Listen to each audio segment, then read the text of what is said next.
Well, good afternoon, folks, and welcome to another Friday. It's time to start winding our week down, and we are going to do it around a really interesting topic today, and the idea of self-miking. I think, if anything that's come out of this current pandemic is we're asking a lot of questions that maybe we would have never asked before or didn't have to ask before, and this would be one of those. So joining us today from Point Source, Yvonne, Mac, and Richard. Thanks for joining us today. It's great to have manufacturers involved in really trying to get their hands around the current situation, and trying to just, on some weeks, I guess, make best guesses about where our industry is headed. It's interesting as we look back 3 months ago, the things we've learned up to today, things we didn't know. I find that really encouraging because a lot of the things that terrified us didn't turn out to be so bad, but on other cases, we just simply don't know yet. And that's what's so cool about our topic today, the idea of self-miking. So for our audience today, we're encouraging you, like we always do, interact. Use that Q&A panel to drop in your thoughts, ideas. I think on this one, as our discussion goes along, do we mean this to be a little, I don't know if provocative is the right word, but we really want to encourage people to debate this topic, right? Because I'm not sure there is that answer, and I'm really excited to hear both around the presentation today, what Yvonne and Mac have pulled together. I think you're really going to get a glimpse of, from a manufacturer's perspective, what they've come up with solution-wise, as well as the questions they're asking the marketplace. And I love it when manufacturers ask questions of the marketplace. That to me is the mark of a successful company that says, hey, this is what our take is, or maybe we're not even going to tell you, but what do you need? What do you want? Before we do that though, Pete, hi, how's it going, man? It's a Friday. I made it to the end of the week. I guess that means it's good. Yeah. No big plan. No big plan. You guys go out and make the money. I'll stay home. There you go. Well, why don't you fill the audience in on Q&A, and we've added a poll for today. Sure. So why don't you walk them through it? So ask your questions in the questions panel, please, and Richard will be taking the questions and passing them on. We did set up 2 polls in the poll section. Are executives going to mic themselves, and how many presenters or executives will buy their own lavs so they own their own mic? So go down to the poll section and pull those 2 different polls down and fill in your answer. And of course, this is a national and international election. Everybody will be voting on it, from China to Beijing, or maybe even between China and but let's dive right in and start talking about this. It's a great subject, and I'm really eager to tackle it. And thank you again, Yvonne and Max. So over to you. Yeah, thank you so much, Kelly and Pete, for having this platform for us as a kind of a gathering place for the entire community. From the very beginning, I've been impressed with how selfless you have been with your time. So we want to appreciate you having us on your show. And for everybody, it's a Friday afternoon in most places, and early morning in some. But we appreciate your time in joining us, and we're very happy that hopefully, you may have other things to do in the coming days as businesses start to open up. So as that happens, I'll tell you a story. Like last weekend, or earlier this week actually, was able to go to a restaurant and sit down and have a meal, which was an extraordinary experience. So before we were seated, the people leaving ahead of us walked out, and the waitress came out with a spray bottle. She wiped down the table, she wiped down the menus. We were seated and just made us feel that there was some attention and care given to that process of making sure that we were protected. So it's important that we talk about self-miking and in a response to COVID, but also in response to just overall improving standards across the board. What I would like to see is even after COVID, that spray bottle still comes out and the table is cleaned compared to previous times when it wasn't. So to explore this topic of self-miking, we asked the question, can this really be a thing? From a technical standpoint, clearly it can be. It's just a matter of how much time and how much effort is put into it. But we're going to also talk about just why we want to do it and some of the positives and negatives around that. For some of you may not know, but it struck me that about 30 years ago in 1990, there was another very disruptive event in the industry, and it did apply to audio as well as to many aspects of American society, and that was the Americans with Disabilities Act, which was passed in July of 1990. At that time, I was working with a hearing aid manufacturer, and I was on part of a council to help establish standards of how companies were now going to be able to provide product to the end user, what venues were going to do. There was a lot of uncertainty, like there is today, around the current environment. And what I can say is in this 30-year period, everything worked out. There were things that didn't work that got corrected. There were new laws or new protocols introduced. So I think it's just working through it and coming up with solutions. And as a manufacturer, we want to be as responsive as possible. So we want to have these discussions, and we're also extremely focused on listening to the market. So what I see is not just a response to the sanitation issues, but also this being an opportunity. Could you go to the next slide, please? An opportunity for us to look at how to raise the standards across the industry. So if you go to a performance, a well-produced performance, at the end of that, your audience might walk away and they say, oh, the costumes were beautiful, or the speaker was great, or the music was wonderful. But very rarely do they say, wow, the audio processing was phenomenal. You don't stop off at the console and talk to the audio engineer about what they just saw. So many times when things go smoothly in the audio world, nobody notices. But as soon as there's a blip, everyone notices. So that just speaks to how important it is, and the fact that it's really kind of taken for granted. So this process that we're going to talk about is, again, not only to address the pandemic challenge, but how can we use it in a way to raise overall awareness to the entire industry, as well as elevating the tech's role, and then create a higher valuation for the market itself. So next slide, please.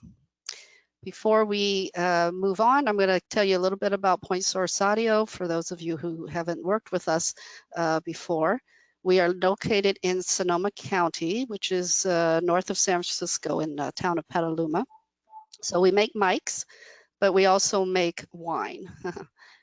So at the end of this webinar, we're going to select a lucky winner to receive one of our bottles of Syrah wine. You have to be over 21, please.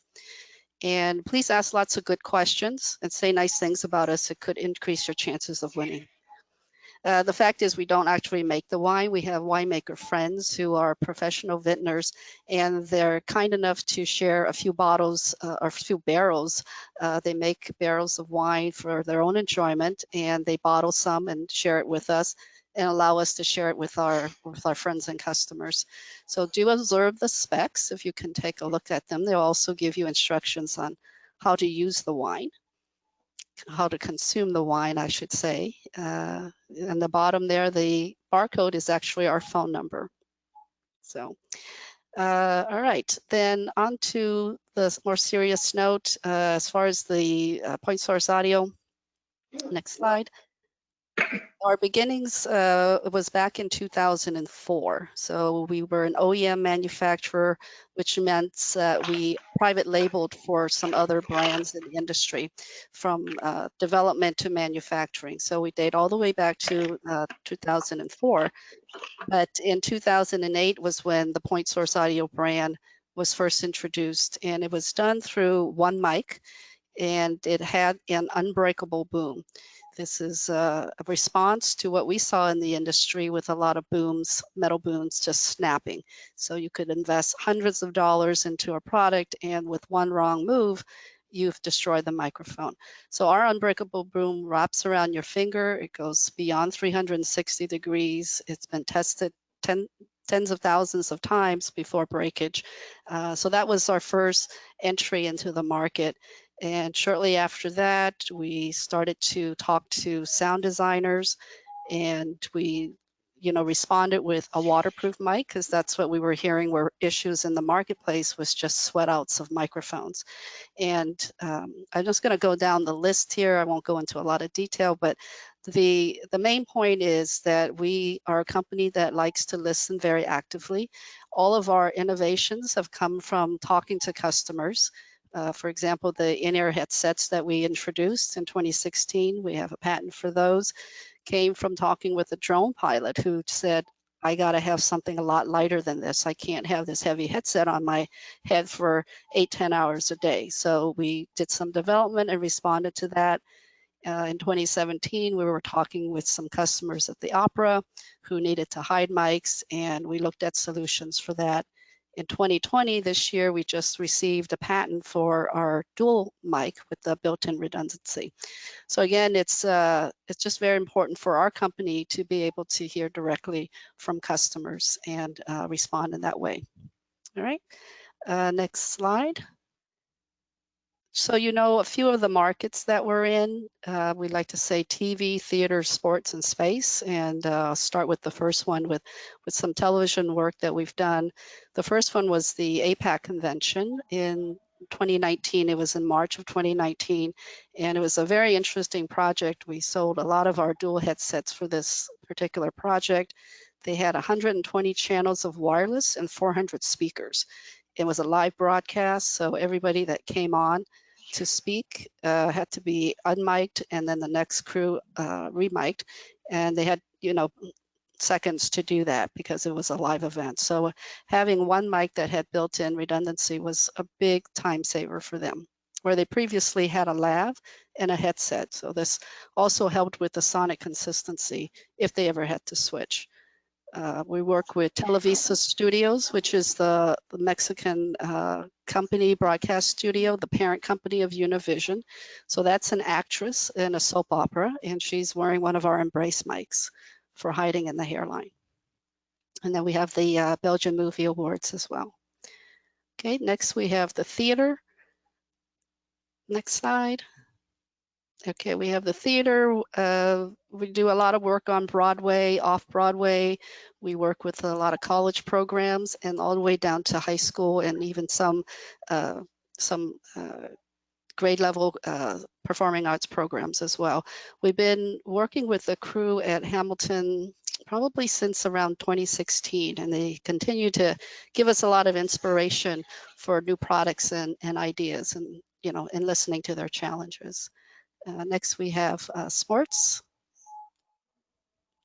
So this is our in-ear headsets, and this is close to my heart because for these guys and gals that are behind stage, either working lighting or camera or just the audio, the sound, the loud sounds that they have to experience every day does indeed cause some hearing loss. And the first one you're seeing here is the Carolina Panthers, the Panther Vision broadcast team. So the audio engineer there actually had a hearing loss himself, and he wanted to make sure that his crew didn't experience that same thing.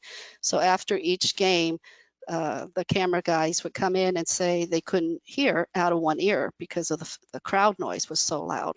And then in the other ear, they were losing their hearing because they had to turn it up so loud in order to compensate for the other ear where they couldn't hear.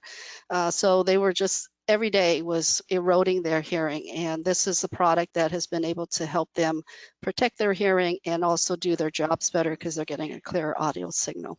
So I know Richard has done a lot of work and has actually used the headsets in the field himself. So hopefully he can share some thoughts with you on that.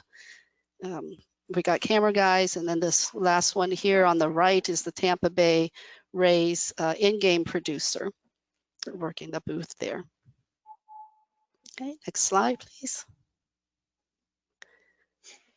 All right, and we have some very interesting space projects that we've been on. I can't name names here, but it has been quite rewarding to know that we can contribute to interesting projects like this. So let's go ahead and dive into this topic of self-miking. And we broke it down into two parts to kind of separate the technical approaches from the emotional approach. And Mac, my colleague, is going to go through the technical approaches with you, talk about our products and the miking strategies. But before we do that, some of the poll questions reflected things that we wanted to hear from you in terms of, you know, how do you see this concept of self-miking? Is it a scary thing, or is it, can we make it something that's really going to work for us as an entire industry? To really understand this, we're going to talk about how you're going to approach it. And, you know, even if you, after COVID, I should say, I would still like to see, you know, a lot of the standards maintained. And I think that in itself is going to be able to elevate the industry. So there's one question that we feel that can be asked at the beginning of the process. Next slide, please. That's a very simple question from the audio technician to the talent or pastor or whoever it is that you're miking, is would you like to mic yourself or would you like me to mic you? You know, the answer to that question is important for two reasons, but it's kind of irrelevant to the emotional context. Because if they say, yes, I would like you to mic me, they understand that, you know, there's going to be a process and, you know, they value what you do. If they say, no, you know, I don't want to, I don't want you to mic me, or I want to mic myself, then that also begins a process for the technician to be able to educate, to demonstrate how it's done. And if you have experience doing that, you always know it's a lot harder to teach somebody how to do it than to actually do it yourself. But if they say, no, I don't want to mic myself, you know, I want you to mic me, there's a very inherent value that is placed on that. So they need to understand that you have knowledge, that you have the expertise to be able to do that. That means that they value what you do, and that places a higher value overall. So whether, again, it's the pastor or the actor or the student, it creates a sense of ownership in this process simply by them participating and giving you an answer in that. All right. The next slide, please. The emotion of ownership is created at the very beginning of this process. I'll just read this for you really quickly. We develop attachment, and we don't like to lose things that we own. Even touching an object increases feelings of ownership. As soon as you feel something, you become a partial owner of that item, and it becomes difficult to let go, regardless of whether you need or can afford the item. This partly explains why car dealers want you to test drive the car, encourage you in every way to imagine what it would be like to own the car. I think we've all had that experience. If you're here and you're old enough to drive and shop for a car, you know, you'll go to Costco and they want you to try the little bits of, you know, morsels of food to get you involved in that process. Sit in the massage chair for $5,000, and because once you do that, you are that much closer to owning it. And the value of that, go to the next slide, please.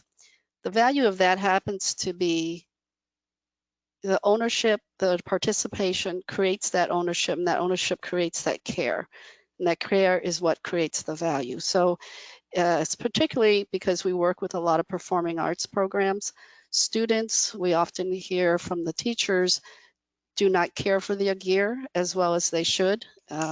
Even professional actors sometimes don't understand about what it takes to care for that particular piece of equipment. And so by creating that ownership and that attachment to the product as an extension of themselves, as the performer, as the presenter, hopefully that will improve overall cooperation between the audio tech and the talent itself. So next slide, please. I love looking at this particular image because many of us will look at this and say, oh, that's a really lovely image. Pretty jewelry, pretty woman, but for the audio tech, sometimes that looks more like a nightmare. If you're looking at, miking her with a long boom microphone under the ear, I'm sure many of you have seen some challenges around that. But understanding these challenges and being able to articulate these to the actor or the pastor, again, as a student, really helps them to become involved in the process. So next step is we're going to talk about some of our patented technology. And as I said, our primary mode of operation is in our product development is we don't sit in a room, in a closed room with the engineers just talking amongst ourselves. Even though I'm in the marketing group, I participate in a lot of the product development. That's usually by way of bringing input from the marketplace, from our customers to the table for discussion. So beyond just the technical development, we're also looking at solutions and how they can solve problems in the field. Next up, I'd like to introduce Mr. Mac Johnson. He is our Market Development Manager. He's been with Point Source Audio for not a very long time, but he has spent a lot of time in the professional field doing sound engineering for Broadway productions, as well as sound design for music festivals and corporate events. So we're very pleased to have him with us, and he's going to take you through some of these solutions that we have, and I'll talk about how he may actually apply those from his past experience. So go ahead, Mac. Thank you. Thank you, Yvonne. And Richard, feel free to jump in at any time. Yep. We're just going to run through some of the technical things, background for some of these products, just in case you didn't know. Most of you probably do, but they're offered in a variety of flavors and configurations, but primarily there are two in the pickup patterns, the cardioid and the omni. And these are all single elements. You can see the patterns there. One, for those of you that are not familiar with pickup patterns, the 0 is where the micro at the top at 12 o'clock on the circle there is where the microphone is pointed, and the 180 is where the mic is not pointed. So you can see the cardioid has a heart shape, and that's where it gets its name from. And so that means that it picks up less energy from the back of the microphone. And then of course the omni picks up equally as well all the way around. Both have needs for in a variety for every reason you could possibly imagine to choose one or the over the other, or both. So next slide. Thank you. And so another configuration would be a dual element where you could have a pair of omnis or a cardioid and an omni. So in use cases, you might have a dual element where you have a full redundancy. That's two microphones, two wires, two connectors, two transmitters going to the same destination or system, or they could be split to go to two different systems or destinations by having a cardioid go to the live room, or omni go to a recording truck, or in an instance where somebody is moving in front of a sound system. So just to be ultra clear on this, there are two connectors on this. It's not a backup within a cable. So it's two microphones that are in one jacket and then peel out to one cable. Richard, any thoughts on omni cardioid? in your experiences, and when one might be used over another? Sure. First of all, I'm Richard Stockton. I want to say Yes. that I've known Point Source for a few years now, and the reason they're appealing to me is because they do listen, they do ask questions, and their products show that they're creative, and it's made a difference in what I do, and then I've been able to share that with other people. And again, I learned about them a few years ago, but it's been a solid product for me for a while now that I feel a lot of people need to know about them more. So yeah, you choose mic patterns based on what your situation is, depending on the PA you're using, or if you're using for a recording, or I would suggest have both options available as much as possible, because you never know what's coming your way if so try them both out. If you have a situation where you can do that. Thank you. And apologies for not doing the introduction here. So thank you for covering that. Yeah. And I remind you out there listening that this is a panel discussion. So if you do have questions, please chime in, and the moderators team will get them to us. So ask early and often. Next slide, please.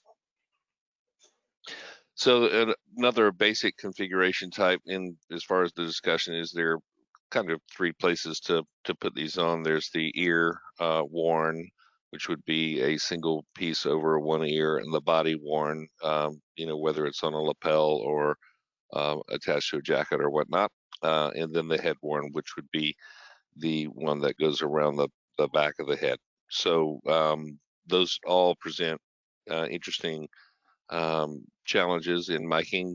Body worn, for instance, could pick up clothing. The ear worn seems to be great for a lot of things, but sometimes you need a head worn for higher gain before feedback, and that and then the head worn is also as with the ear worn, available either on the left or right ear. So going on, next slide.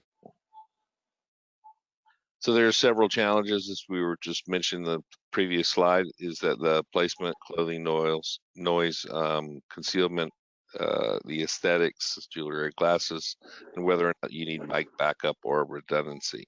So those are all challenges that you would face if you were to say, hey guy, there's your mics, go grab one and put it on. It's not going to happen. So you as the technicians and teams that are putting these systems together will still need to develop the tactics to get the mics on the folks properly with proper microphone in a safe and clean environment. So Mac, we have a couple questions came in. Shoot. Yeah, let's go. So dealing with the self-miking, and if, Yvonne, your first question, or your question was, would you like to be mic'd? Someone, Janie Montgomery, said, maybe we should ask, have you worn a mic before? We may get presenters who may have not done this yet. I get a handful of newer people that have never worn a headset, but they've always worn a lav, for example. So maybe, like I said, maybe we can add, have you worn a mic before, which type? And then you got to break the ice with your talent. So whatever way you can make them feel relaxed. For example, the next comment was from Mark Kennedy. He's saying, because of the pandemic, there probably will be an increase of self-miking, but the point is that a lot of people in his experience or her experience has been, they're too rushed to self-mic. They don't want to deal with it. So in general, we have to slow down. We have to, just like you go into a restaurant, you don't want your waiter or waitress to be in a rush with you. You want them to slow down. You want them to talk to you, make you feel relaxed. So when you're meeting the talent for the first time, even if you have a minute to do it, just figure out a way to tell them, I'm here to help you. How would you like to do this with me? And again, it's practice. You could practice this with your coworkers, just miking your coworkers and make them feel comfortable. It's something that I think we just overlooked for years, that people tend to take for granted. So It's a very, very good point. I think the summary of that is engagement with the client. If you're talking, the questions that you're asking show an empathy towards their situation. They're the ones going to walk out on the stage, and they're the ones, holding the lion's share of the responsibility of the day. I mean, they're the boss of the gig that day. So being engaged and empathetic to their needs. Have you worn a mic? What types of mics have you worn? What are you most comfortable with? Here's what our tool sets are. Here's how we operate them. Here's how clean and nice package they are. We'll get you sorted out in any way we can. So I think I can give you addition to that, particularly if you're doing a show where you may have several days of the same person on, you can make that first visit a training session. This is how to put your mic on, and I'll let you do it in the future. And I'm going to show you how to put it on and make it, help work with them to make them comfortable with doing their own miking. right, and that's common practice on a Broadway show where the sound teams will work with the actors and making sure that they're getting, because they will do most of them will do most mic fittings themselves in the dressing room, particularly in the ensemble. Occasionally you can get them to come by the sound department's workstation backstage and go, did I get it on right? Things like that. So that's all. Those practices of self-miking has been going on for quite some time, but I think that it's going to become a little bit more important, or certainly gain and some leverage in being important as far as other industries. Self-miking in Broadway is very, very common with the assistance of hair and makeup and things like that as well. Yeah, so what are those the, are all really good points. And, the phrase that I like is, just because your talent decides that they want to do self-miking and you're a little bit more hands off doesn't mean you're off the hook. I mean, the audio, quality is still going to be on the technician to ensure that works flawlessly for the show. So the preparation and education and, like I said, the demonstration of how to do that successfully really is a very important step in this process, and it helps to elevate the entire customer service level of what you do in the profession out to the clients. And that helps us as manufacturers, because you're on the front lines. If you're using our gear, you're representing our gear, and that helps everybody in the in the same boat. one point too, I know we're going to go more specifically into the certain types of mics you manufacture, but for example, if you're an A2 or an RF A2, you have backups, you have options for people. So for example, the equipment list says they're all going to wear headsets, but if you have no lavs on the table and you run into a situation where you had to mic something with the lav or someone, you had to go run to the storeroom to get it, that doesn't make sense. So even if we're talking about backup of something, other choices of something, so a capsule that's Omni, a capsule that's cardioid, a lav, a headset, handhelds, of course. You have your podiums. They're all related. It's not just like you're in charge of miking up a person and then you go. You have to think of the big picture and explain to them, even, hey, if your headset does take a dive, you always can go up to the podium and talk. You have to remind them all the different options they have, and not overwhelm them, but also just inform them. So, right. Yeah. Okay. All right. Thank you. Next slide, please. So one of the interesting innovations here is the evolution of the over-the-ear Embrace microphone, which is truly remarkable in that you can get it on and off and promotes self-miking, because it's well, we'll explore more of that in a few seconds. There's a little video coming up soon that will kind of show how easy it is. But the one of the more interesting features is it's completely cleanable. I mean, you can take the wire out of the ear, wrap around the ear. You can clean the wire. You can clean the microphone element. The little rubber tip on the end is cleanable with alcohol, 70% isopropyl alcohol. And then in some cases, the microphone elements are waterproof and are washable as well. So let's go. This kind of falls into a lot of other markets and places where you might be working, as far as schools and educations and home, not home, but high school theater and things like that. You can see that there's a variety of attachments and colors for to blend in challenging situations when you're trying to hide a microphone. And in this case, a gentleman with no hair. And then these capsules and ear bits are also, you can change the color by changing the tips and or painting. So next slide. I think this is the video.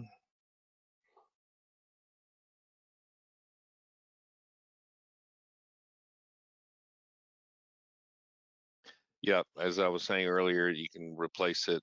You can get in left or a right ear.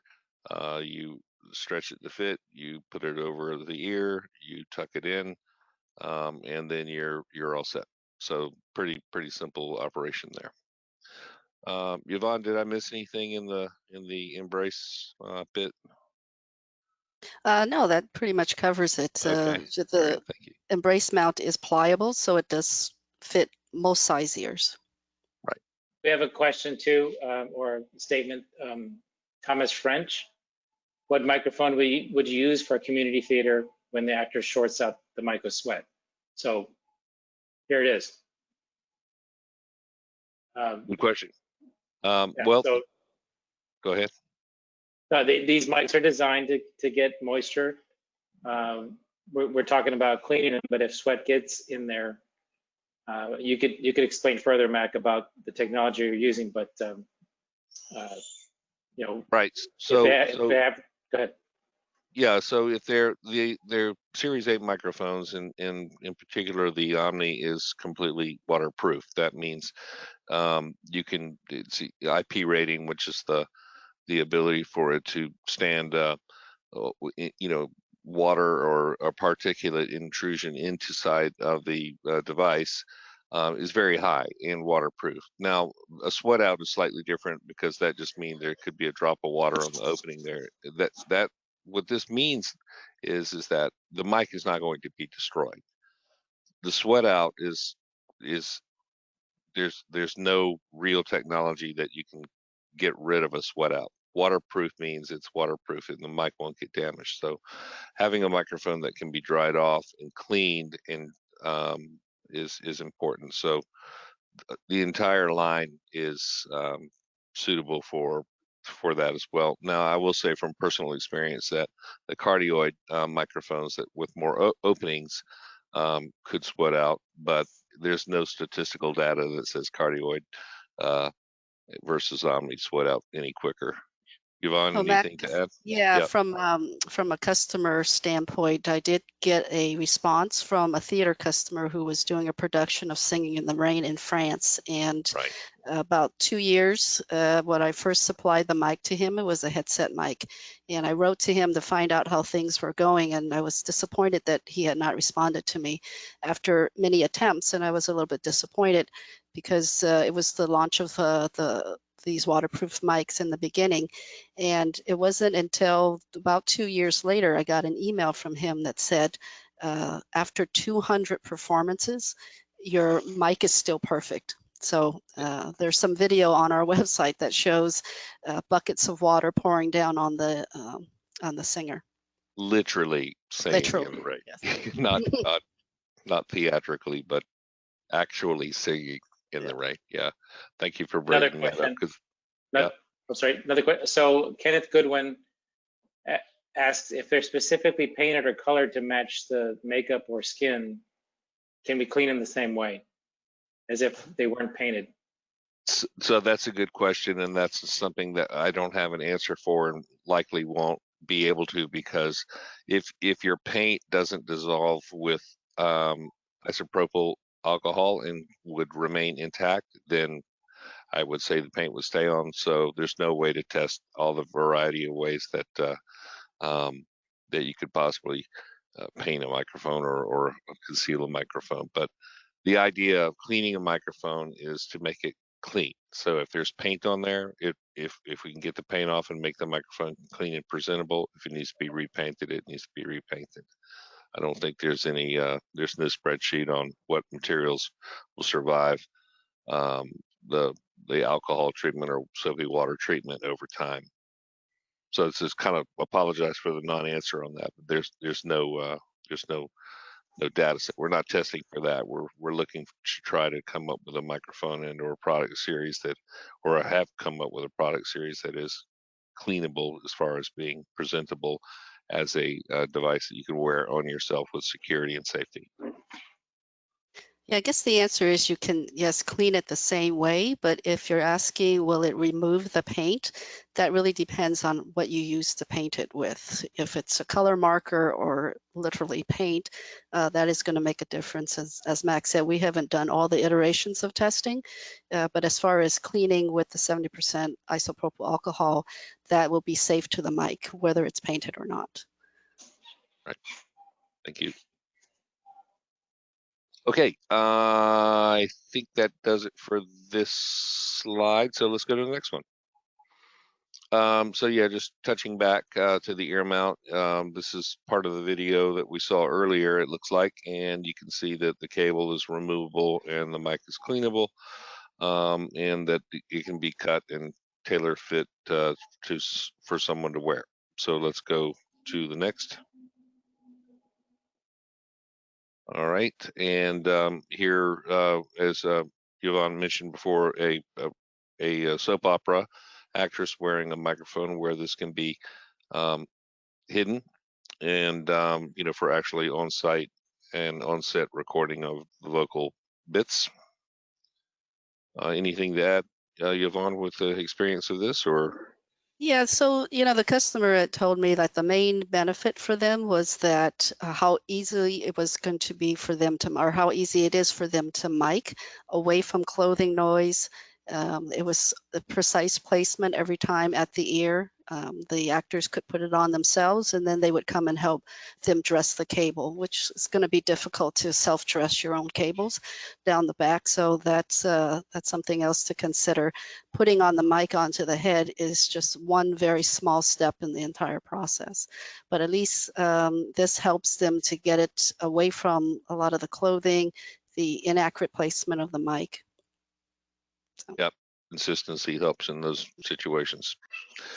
Okay, next slide then.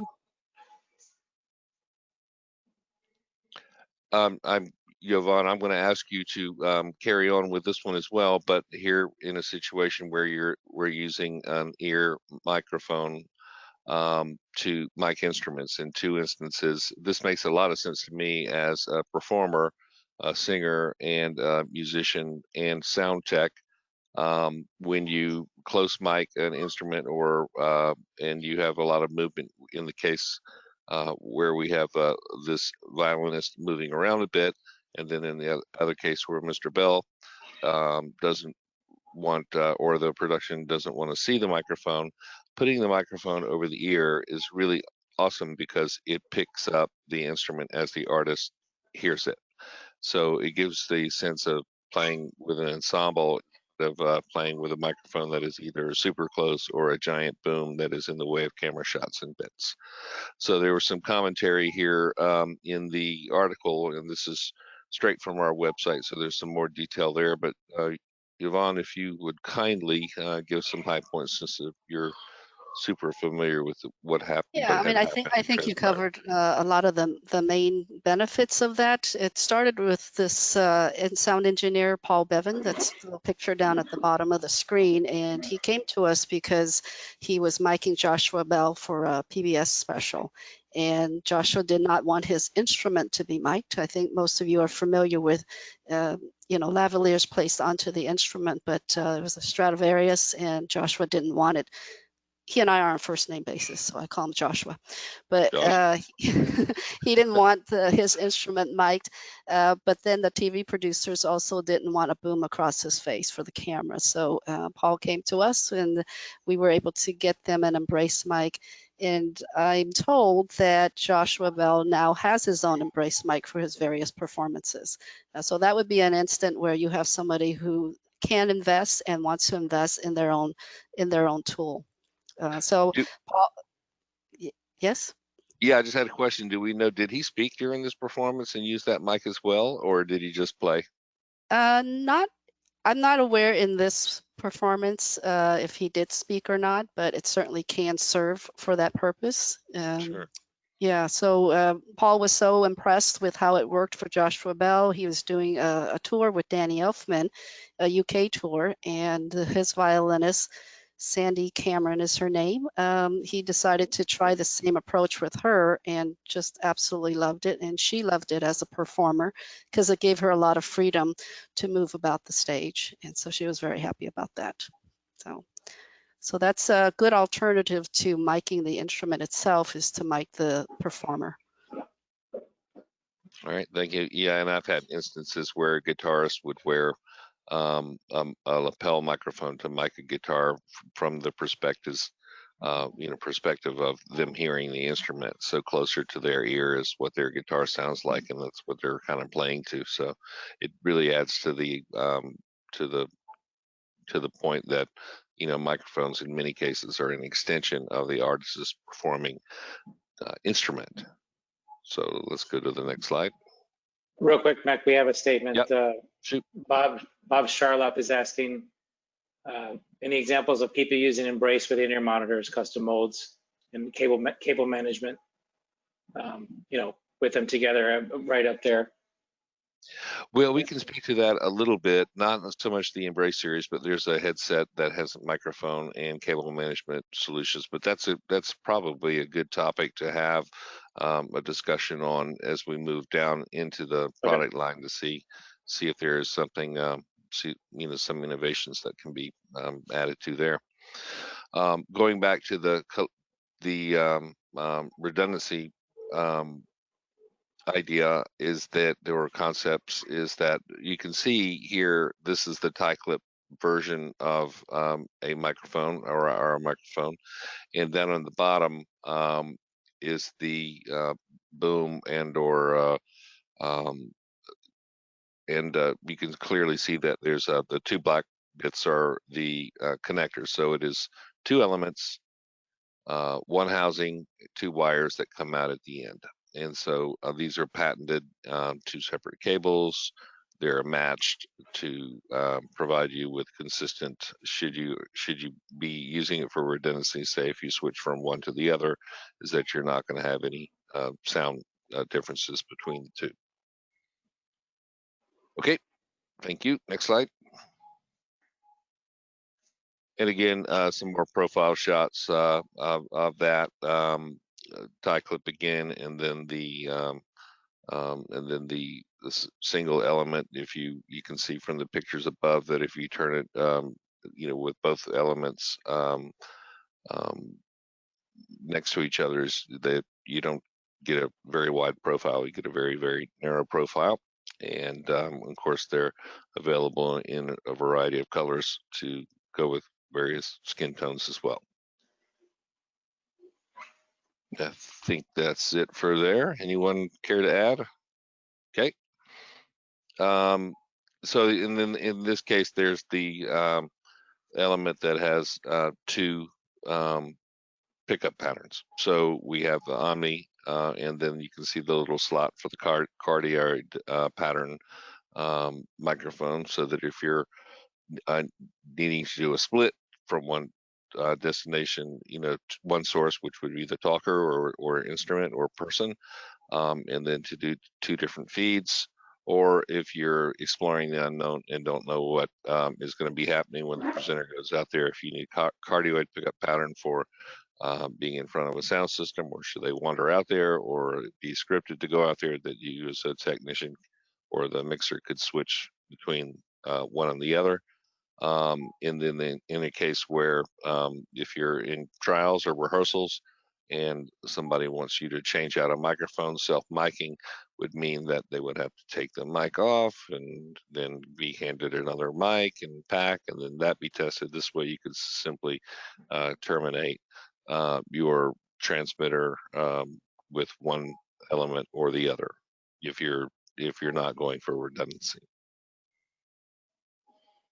Okay, I think that's good there. All right.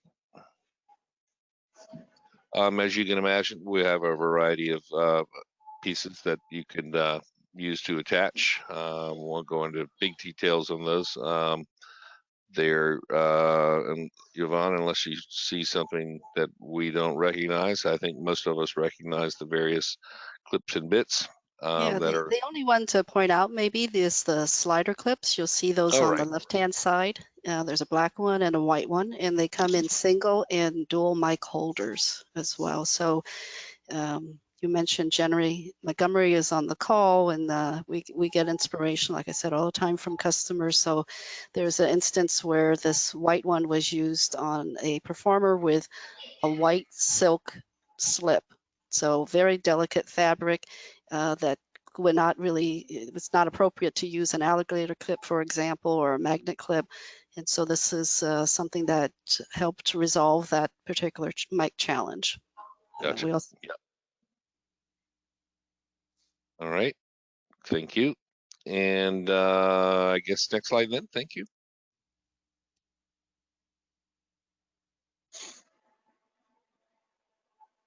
I think we bounced. Did we bounce the slide? Did we hit it twice? Oh yeah. All right. So then the clips can be purchased as a kit, which would include all the pieces. So thank you, Peter. Next slide. In a lot of discussions with regard to double miking, because self-miking and doubling up or having redundancy, the reason that we're talking about this a lot is because, would you like to double mic yourself? Have you ever double mic yourself? That's not a question that Richard's ever asked anybody before. And so this way we could, you could offer, the training or discussion as far as one piece or bit to put on somebody.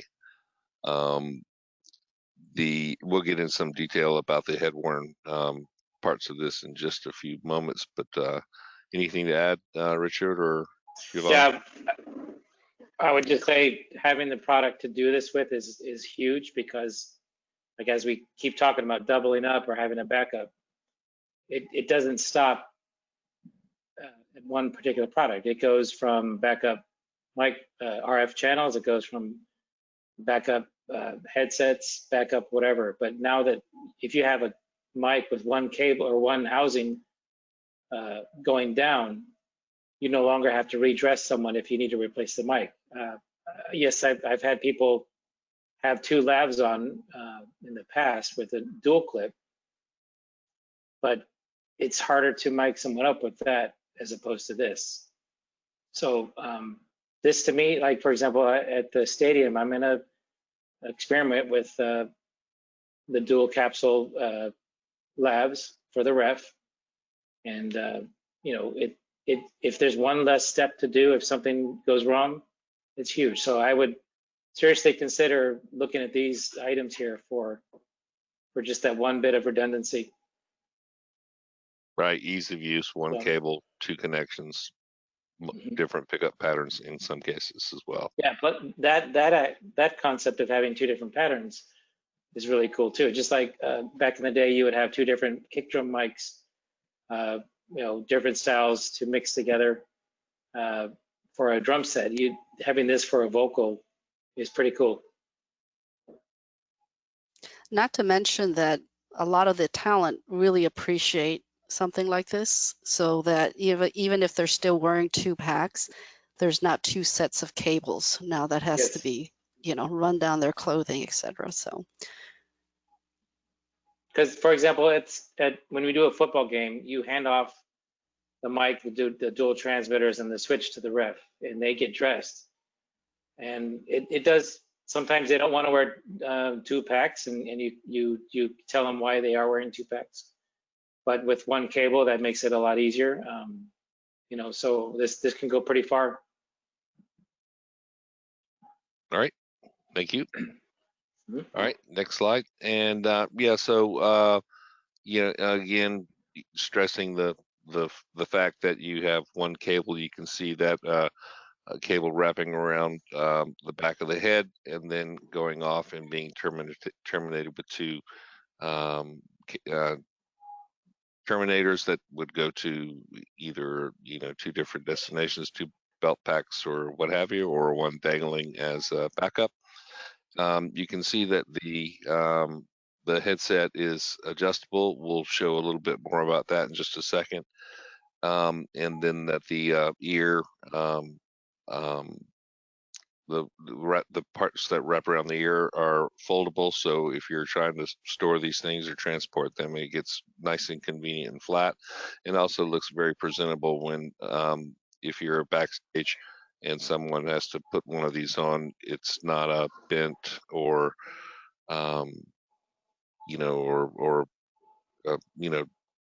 unsightly thing, so you can make it nice and flat and presentable as well.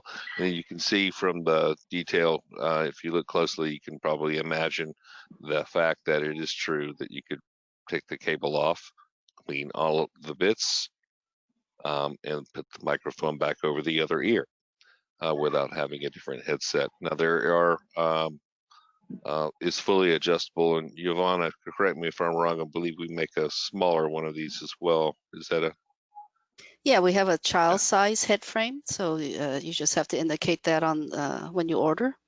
right? So there's available. It's fully adjustable in the fact that you can make it as small as you can. But if you need a head, the part that goes around your head smaller, we have one of those. But also the boom, how far the boom sticks out, is adjustable as well. And there should be a little video coming up soon that will show that, and I'll talk over. I think it's coming up now.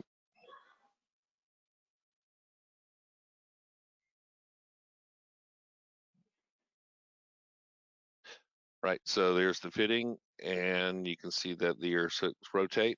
You can wear it on the left or wrong side, telescoping out to adjust for the back of the head to the ear.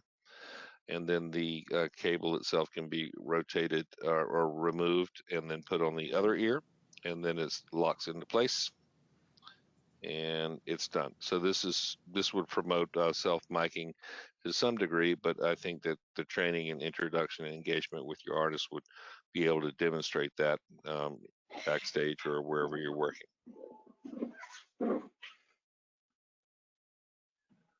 So there's a couple of things that we're working on. These are in the prototype stage, and we just thought we'd give you a sneak peek. This has been a request, as Richard mentioned, that you speak, we listen. We're in the listening business. We make microphones.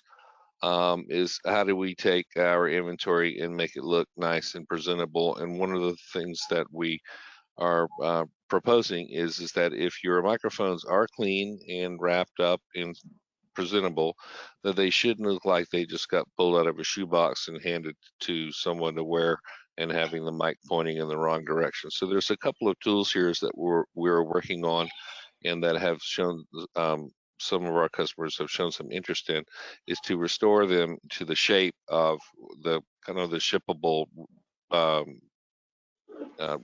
if you will, if that's a good version of. And so one of them is the resume and the other is reshape, but there's a little bit of a chunk of video which we can show you on how they operate. Peter, you're rocking it. You're doing awesome. Thank you.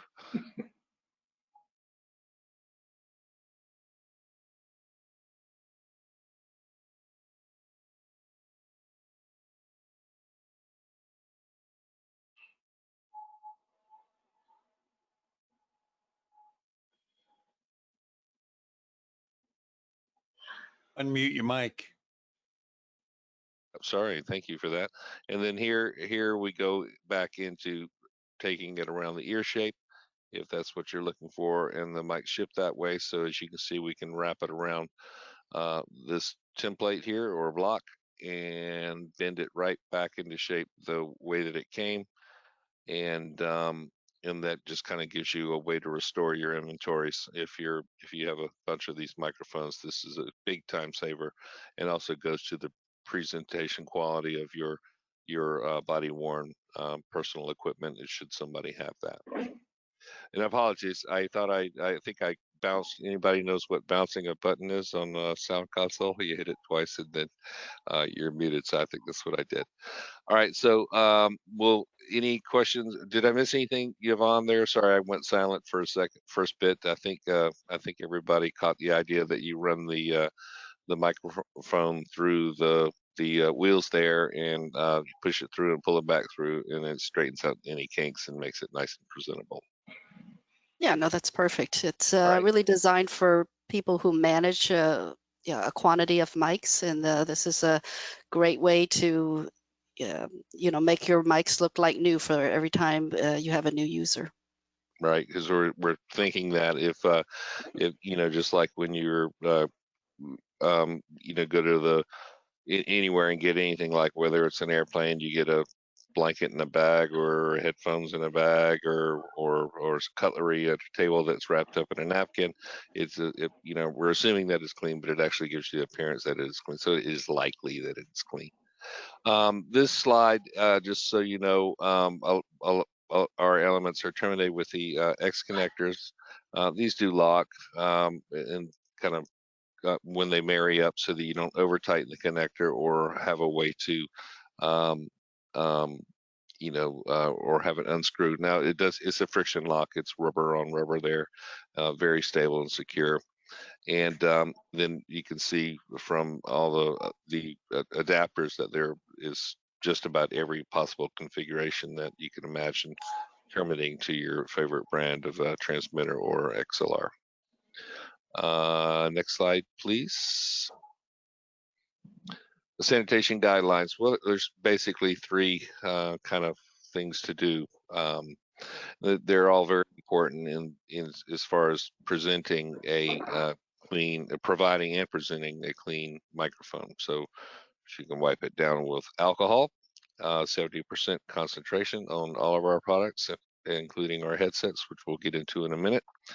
Next slide, please. Any of they can also be washed if they're waterproof.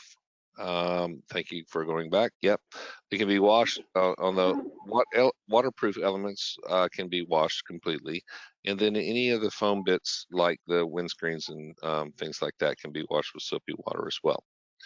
And then next slide, the presentation, as we stated before, is an important part of making your customer and clients and talents feel like they're getting something that is clean and safe.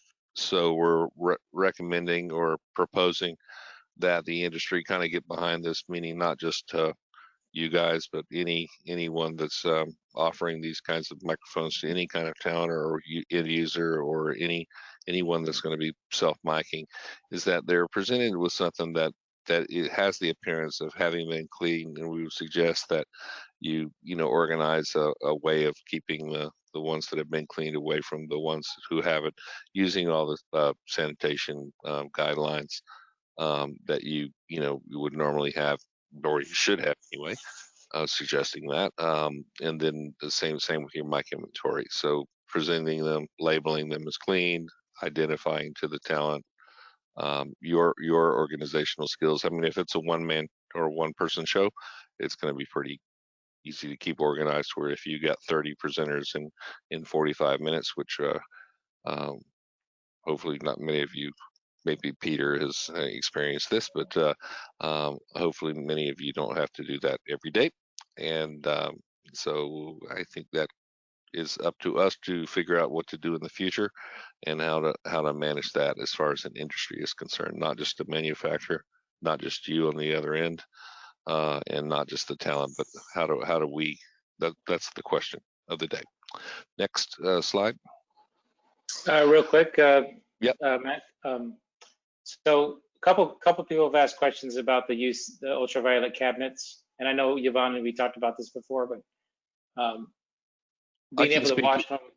Yeah, go ahead. Yeah, I speak to that.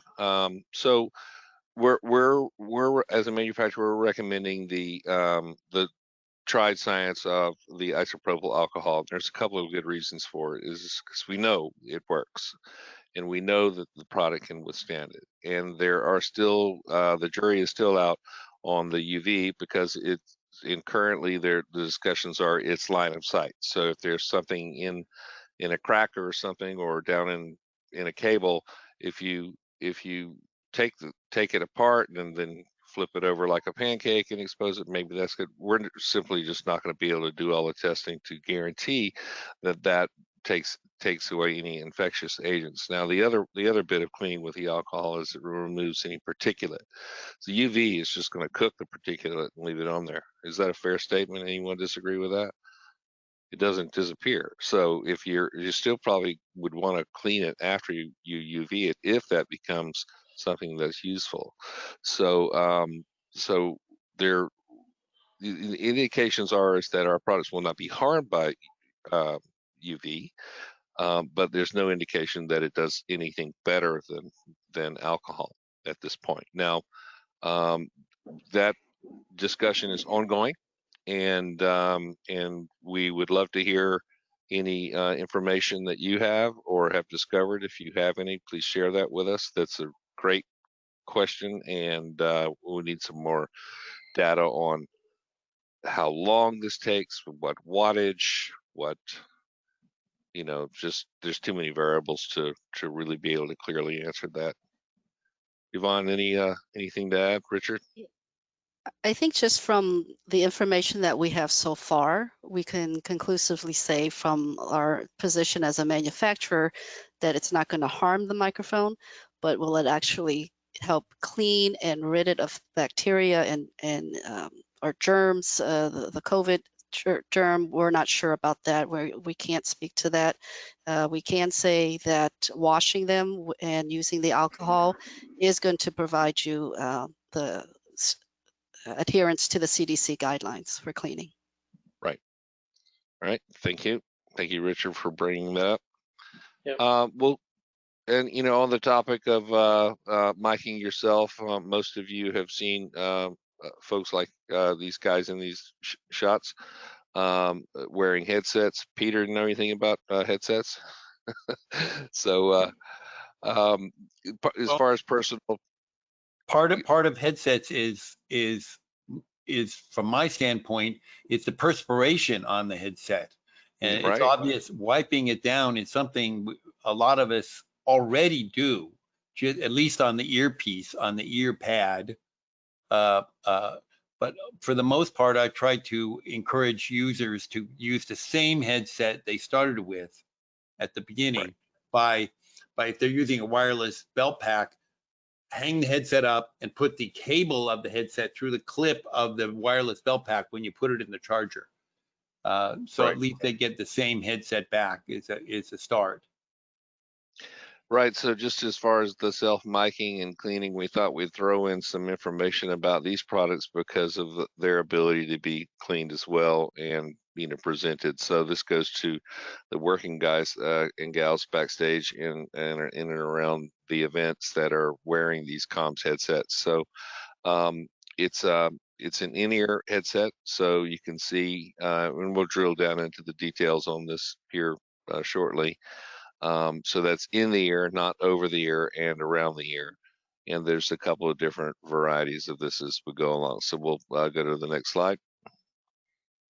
So all of them, both, there's two different models, but both have some benefits that are common.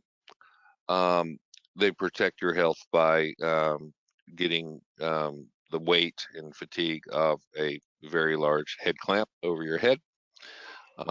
They can also protect your head and your health because they're wearable under helmets and any other required uniforms or suits, because they're in the ear and not over the ear, and also the head clamp is not there and it goes around behind.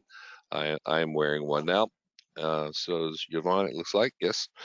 And they can protect your well-being by being very, very light, and they can aid in your protecting your hearing because of noise isolation. And most of you know what that means. The isolation noise is described by the sound of signals getting to your ear that is not coming through the comms or headset. So external noise, crowd noise, machinery noise, and things like that, construction noise, or any of the outside ambient noise that is beyond your ear. All right, next slide, please. These are interchangeable with the MMCX connector. So if you happen to own some professional or in-ear ear molds, or have drivers that are associated with in-ear monitors, that this is a common connector and fits most of the brands. You know, this microphone element is available in 2 different flavors, which is the dynamic and the condenser. Peter, you got something for us? Yeah, is that earpiece a single dynamic driver? Yes. So it's not multiple things. It's actually fairly simple inside, as far as I can tell from the picture. Right, single driver. Yvonne, do you have any data on that? And I apologize, it's not, there's nothing in there besides just a driver. It's not a two-way system. It's a regular dynamic driver, not a transducer, as it were. I think we have some specs on the next slide. We can take a look there. Okay. All right. Next slide then. Next, beyond that. It's not moving from what I can see. Oh, there we it go. is. Mm. Oh, there we go. Speaker type, single driver. Yep, there's the answer. Okay, cool.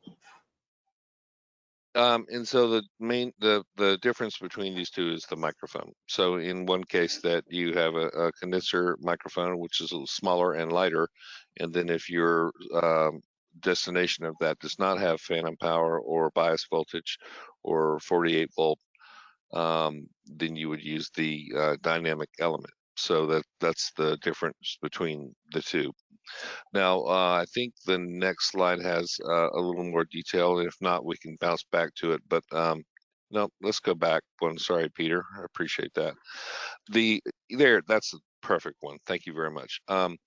So the cable for the headset, the earpieces, I'm sorry, and the microphone are completely removable from the boom that goes around behind your head. So the great thing about that is that you could take the wires out of it. You can wipe everything down with isopropyl alcohol. You can replace the ear tips if you want. They can be washed with soapy water. What you don't want to do is get any of the liquids inside the connector or the earbud itself. And then the boom arm can be moved from one side of the ear to the other. So right now I'm wearing mine on my left ear, but I could take it off and put it down the side, depending on if I'm a camera operator or operating some of their equipment where I want the microphone not to be in the way. Yvonne, did I hit the high spots on those two? Yeah, and I'm wearing mine on the left side. Oh, you are. You're wearing yours on the right. Wearing mine on the left. I don't know. Yeah. So yeah, so that's interesting, and I find them quite comfortable because and Peter can testify that this has been going on a long time. We've been wearing and encouraging people that are using the devices over multiple shows and multiple days to use the same one. It gets to be comfortable. It becomes a part of you. It's really part of your tool set, and what we're discovering and our customers are telling us is this is really starting to be, and it has been, but really driving the fact home that this is really personal equipment at this point. Something's going in your ear. It should be yours. So there's our instances where customers have been provided the headset and provide their own ear pieces. Sometimes they're in-ear molds customs. Sometimes they just purchase the earbuds here or another brand. And then the headsets get cleaned and repurposed and used for other shows. But a lot of folks in other industries are looking, this is personal equipment at this point because of the benefits are worth it. Save your hearing, save your health, keep it clean, and so forth. Well, it's personal, but it's also critical. We talk about critical communications. It's part of your livelihood. So if you're a cameraman and you miss the cue, of where to take your camera, that affects your job and affects the quality of your work. And being able to hear clearly without having your hearing damaged, without having to jack up the volume, is enormous. And, many of the users that I talk to, and I do like to talk to a lot of them, one of the things that comes across to me is when they first put the headset on compared to what they were using. For example, I pointed out the Carolina Panthers camera operators, they had to have a single headset because their camera was on the other shoulder. There's no way they could have the two giant earmuffs. And, their comments are like, they put it on and it's like seeing color for the first time. The clarity they experience, and then just the calmness from not having to be stressed and anxious and straining to hear, really makes their life a lot easier. So, I said early on that we develop tech, but for me personally, and I know from everybody, on our development team, being able to design real solutions that solve problems, help people in their day-to-day lives is an enormous motivator for us. I'd like to comment, Yvonne, on this product specifically, if you have a minute. So, Sure. I started using this when I was mostly in the field at State Farm Stadium and actually other places, but going from normal typical headsets, dual or single muff, to this helped me relax immensely because I had to wear it all day, first of all. And then beyond that, I had immediate comments. So when I would talk in the field and if there was noise down there, if it was like a monster truck that was nearby or a blower that was drying the grass or the paint on the grass, they said, you're right by it. It doesn't sound like you're right by it because first of all, the microphone is picking up less ambience than what they're used to in headsets. So first of all, the microphone won right away. Having the driver in my ear meant that I could turn down my intercom pack halfway. I obviously was not, when you turn something up and you hear a loud ambience on one ear that's not covered, and then and you realize how loud you actually are, it makes you feel uncomfortable. So knowing that I was turning down helped me know that I was saving my ears. And now that I use it for mixing, so now I'm upstairs mixing, and you have to sit there for about 5 to 6 hours without getting up. And first of all, you can't wear a dual muff when you're mixing because you have to hear the PA and you have to hear other people around you that may be trying to get your attention. So I could easily choose which ear I want to be open, and it's not pressing against my glass frames against my head. So this is one of my favorite tools in my career as being an audio engineer, the i5 and the i3. So if you haven't tried it, I would recommend it highly. Thank you very much for the plug, literally. That's the first time you laughed in an hour and 18 minutes. Okay, we're on a rolling. All right, so I think that's it for that one. So we'll try the next slide and see what's going on there. All right, back the specifications, we covered that. And one other thing for those of you that are wearing walkie-talkies and belt packs or comms, this has been a game changer for a lot of our customers. And again, just wanted to share this with you because it's a tool that could make your life easier. Not so much on the topic of self-miking, but what this device does, you can see the dual mini jacks there, one smaller than the other. It goes right into a Motorola radio, and then the two XLRs, one would go to the headset that you're wearing and the other to the belt pack. And then the disc is a push to talk momentary, which will interrupt the comm signal and go to the radio. Now, I wish I had this when I was a touring Broadway guy backstage, because I had a radio and a belt pack, both wireless, and had to mute one, unmute the other, pick up a fist mic, talking that. I don't know if anybody else has ever been in that situation, but again, the feature is that you can monitor both through your headset, your in-ears monitors.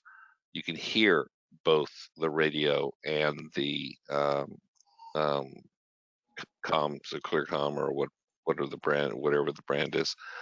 But to talk on the radio, you just push the button, so that will mute the signal going to the comm, send it to the radio. You say what you need on the radio. You lift your finger back up, and then you're back to comm again without having to do 3 different things. So, anything to add there? Anyone? We had a question on that particular item. So they're asking if we have a multi-pin radio connector option. And I know so far you can order adapters on radio websites, but they're asking if you were going to ultimately have an option of selling that adapter. For other radios other than Motorola? Then other than the M1 connector. So right now it ships with the M1 connector on it, the male connector. So, you know what I'm saying? Like, is there a way to provide every adapter that might be used? Or there is. We found that the lion's share of what we've experienced, particularly here in the States, is the M1 connector in Motorola. Now, what we would like to know is your use cases, and this is not so much you, Richard, but everybody that's watching. If you have a radio that you are interested in, if you could kindly, you could probably do, Peter, correct me if I'm wrong, they could put it in the chat and we'll pick it up from there, but the make and model number of the radio that they're using will allow us to find the specification. Is that you can go ahead and fill it in as a question. Just say, I have an XYZ model radio, and they will get that list here. So, because all the questions go to them. And thank you, Richard, for finding that question, because that is something we're very interested in knowing, is what other radio systems are out there, what's popular, what's being used, what is the use case for it, is there anything else that, is there any other way that you would torture or use this device that we are not aware of, that we can help in creating a solution for? Because, as Yvonne mentioned and Richard testifies, is that we're solutions oriented, and all you guys make the difference. So, also, if you could describe the connector, I mean, it's easy. It's easy enough to put down the Motorola HT750, but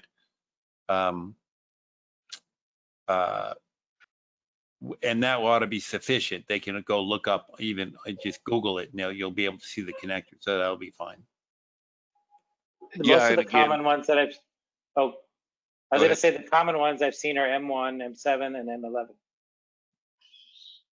Okay. On the common radio. So currently, this is the one we make, but we're definitely interested in finding out more about, the frequency and of use and industries that are using different ones. And we haven't detected and been told that there are some in some other countries that are being used that we haven't even seen yet. So we're definitely on the learning curve, is on where are they, what are they, how do they work, and then can this be adapted in a form function that operates the same way.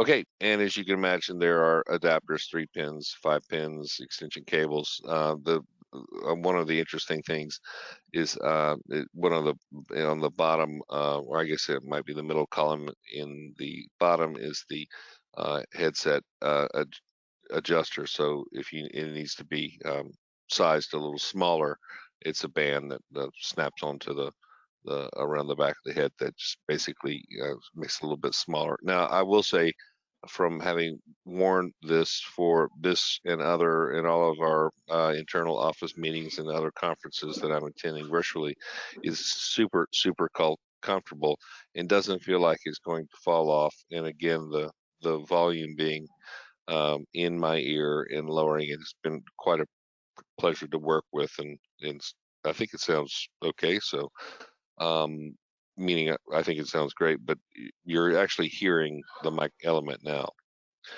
which goes to a question that somebody had earlier, Yvonne. what is there anything we can share, or any plans to make the comms headset with a performance microphone, or where does this microphone fall in the world of performance quality, or is it specifically designed? Is there anything? Oh, for we were talking about the cable management. Is that the question earlier? In the case where somebody had professional in-ears and wanted a professional quality vocal mic in the same rig for cable management. I mean, this would be ideal because they can screw on their ear molds, and have some of their ear pack. And as long as they had a microphone on it that had the dynamic range and sound of a performer's mic, it would be perfect, all in one. Well, I can confirm that we have definitely been listening, actively listening. So without going through the product roadmap, this is definitely something that we're exploring, and we'll have more information on it soon. Awesome. So I have another question about the i5 and i3. So Jenny Montgomery is asking, is there a way to send different signals to each driver? So for example, if you had a 5-pin connector, yes, you could do that through your intercom. But more specifically, they want to have comm on one side and IEM come in on the other. So that would, yeah, go ahead. Yeah, that would depend on your source. Just like a lot of the comm systems have the ability to do that and interject audio. Peter could probably talk about that a little bit more. But as long as you have the stereo version of the point source audio headset, is that you can address the left and right driver externally. Now that means you would have a mixer or being sent the two different signals, whether it's from a belt pack with a mixer on it, or a matrix, or any of the other devices. And I can't speak to all of those features. That's a Richard and Peter answer. I've done that. I've seen that before. The one years and years ago, I had somebody bring in a 5-pin headset, which was the earlier ear driver, and it was wired in stereo. So I'm sure if you buy it as a 5-pin connector, you have stereo available, and a lot of intercom equipment is available in 2-channel output. So it's a function of what is being sent, not the headset. If you get this 5-pin, if you get the 5-pin version of our product, then you can send to the left whatever you want to the left, and right to whatever you want to the right. But that would be all external. And the 4-pin is wired as mono. Correct. All right. Thank you, Richard. Yep. I do see people posting, they're not necessarily questions, but information that can help us answer these questions in the future. So they're posting radio types that they use. Excellent. We'll take that. All right. Anything else to note on this slide? I don't think so. Again, the features and accessories that are coming with it are the obvious variety of windscreens, clips, straps, extension cords, different size earbuds, and a carrying case are all bits and pieces that are available. So next slide. I like this slide. This is your panel team right there, pre-COVID, and now doing it virtually. We're all coming back from fish and chips and heading to church, looks like. Okay. So yeah, as we move into getting back to work, taking these steps and coming up with these practices are extremely important, because it's not just the manufacturers that are looking at this. It's the end users, it's the boards of governance, the unions, the trade organizations, the World Health, and beyond. Let's take this seriously and see what we can innovate to make these products easier to use, to self-mic, to be presentable, cleanable, reusable, and things like that. So like I said, I had to had that slide in there because I just thought it was awesome. So the kind of the steps that you can take as in your roles back there, and I know there are many, so this doesn't speak to everyone all the time, but it's just general good ideas, is to prepare and clean your products after every use and keep them separated and identifiable in sealed bags. Inform your client, inform your client of your practices. Guide them in the cases where they're going to self-mic on how to self-mic, make them feel secure. Participate in them. Some good comments came in earlier is, the question of the day was, you want to mic yourself or double mic yourself or what have you, but engage with the clients, find out what they've experienced, if they've used a mic before, where they've used it, what situations they've used it under. Have that interaction. It's like your Yvonne, I believe, mentioned that if you go to a restaurant, you get engagement with your wait staff and or your maitre d', that you have a better understanding of what's about to happen. So whether it's the training, showing the product prepared and clean,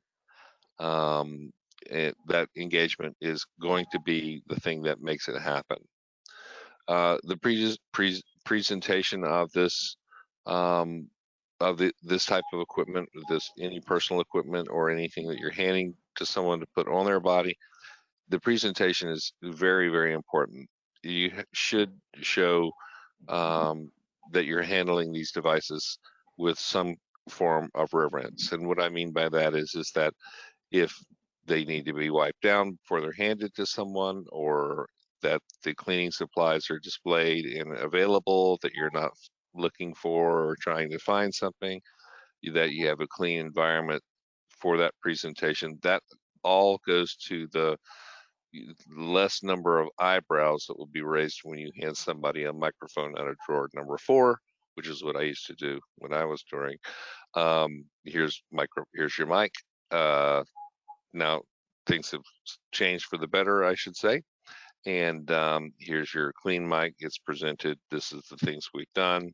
This is now that I know that your experience, Mr. Client or Ms. Client, I'm engaging with you and providing you with a clean, presentable, prepared, wearable device, and then that you've informed the client to do so. Anything to add, Yvonne, or anyone else on that? The presentation component is really key to instilling confidence with your client. And I know many audio professionals do handle their gear with a lot of care. A body pack is a lot more robust than a body-worn microphone. So, as manufacturer of body-worn microphones, we hope and suggest that extra care and gentleness and kindness is shown when you take the mic, either out of the bag or allow your client to take the mic out of the bag, show them how it's done, from every tiny clip to the ear hooks working. I think that just helps instill confidence and, again, value in the equipment and also the service that you're providing. Absolutely, and thank you for that. With regard to what you can expect from Point Source is a variety of things. So we will be and have been in leading the charge in compliance with CDC guidelines for effective cleaning, meaning that this wasn't a product that Point Source created a week before we were asked to work for remote. This has been in the works for quite some time. And the fact is the mics were purpose designed to be cleaned to the degree that they are with 70% isopropyl alcohol. And those other bits, like the windscreens, were designed to be cleaned. We're adding extra windscreens with a mic package. We're heat sealing all of our products and things like that. So we're already there, and you can expect that. In addition, we're constantly updating our maintenance and cleaning documentation. Case in point is somebody asked about the UV capabilities of using that to sterilize and clean the microphones. We're still studying that and beyond. Self-guided. Go ahead. I'm sorry, I was going to say on our website on the main page, you should be able to see a link or go to the support section to see a link that says cleaning your mics, and that will take you to a page that will encompass a lot of this information on these steps, what materials or ingredients you can use to clean your mics, and we're going to be constantly updating that and adding to it as we learn more. Right. So self-guided mic tutorials and end user seminars and continued education and support will be constantly updated. We're not done with this. We're going to keep going. It's there's more to come. To stay updated would be to visit our website and to get the latest and greatest on that. So the other bits is that we're participating with other organizations and industry efforts and manufacturing organizations around the world to participate in that innovation and understanding of what this means to self-mic and provide clean and wearable personal equipment, which I use that term to anything that goes on a person now as personal equipment. So we're not alone, and you can expect your industries and organizations to come up with standards, and then what one would hope is that you participate in that as well. And if you have an innovation or learn of one, is to please share that across the board to your teammates, your customers, your manufacturers, your suppliers, and beyond. Okay. I think there's one more video. Yes. So let's preface this video before we start. Is that possible? This is Peter. Yeah. Okay. Yeah, go ahead. Oh, okay. I was going to say, so this is a little bit of an animated video tutorial that we just put together, and we're doing it to help bring some education about our products, something that professionals can use, but also be able to share it with your clients.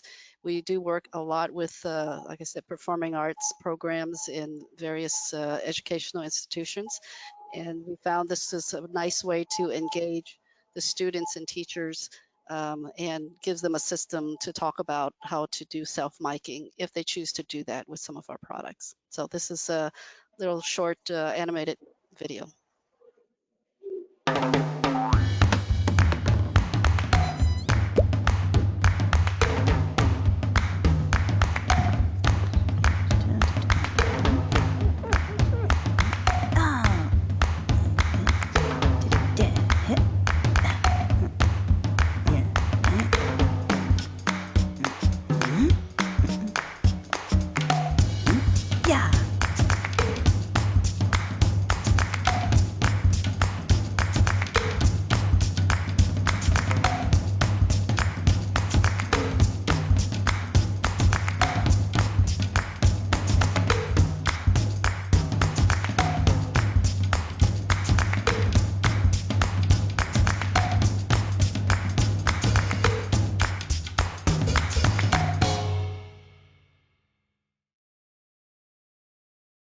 Very nice. Mm. Okay. We would love your comments on that if you'd like to share that with us through the chat. Okay. Now, earlier on, we had a couple of polls we did, and we can share the results of those polls now. And Pete, I just made a couple new ones up too, since we had people that joined us a little later on. Would you mind if I brought that up and everybody can poll right away, Mac? No, that's perfect. Do it. Yeah. Well, you want to share them first or do the other polls first? I'm going to do the other polls first. Okay. real quick, Go ahead. and they're similar to what we asked earlier. But Yep. this first one here, labor rules aside, are presenters going to be open to miking themselves? We understand that not every situation is practical for that. But I'm the idea being, okay, we know that different conversations, but where do you feel that's coming in? So I see results are coming in right now. We're going to give it just a little bit longer here. I see 51% have voted. Don't say that we don't let you have a voice. No doubt about that. So I'm going to leave it open just a bit longer here. The results are still coming in. And when you're done voting, you can get a little "I have voted" sticker at the door. Okay, as long as you print it out Yeah. and make it up And yourself real self-sticker quick, yourself. though. That's right. That's right. Exactly. All right, I'm going to close in 10, 9, 8, 7, 6, 5, 4, 3, 2, 1. All right, I'm going to close the poll and I'm going to share the results of that one right now. All right. So kind of as I'd expect, personally, I think people are going to be very sensitive to this.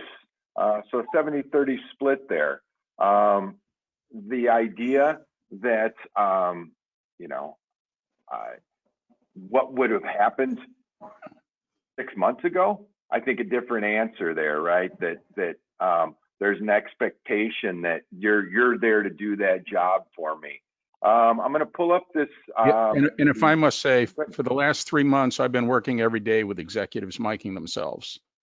Mhm. And we have an A2 there to stand by to assist them if they're fumbling it or they need help placing it. But they 100% are miking themselves. Right. So now I'm going to ask that same question again I did earlier with what percentage of talent. So I'm going to bring this one up. What percentage of talent presenters will want to provide their own microphones? Again, cost aside, we're not concerned about that at this moment.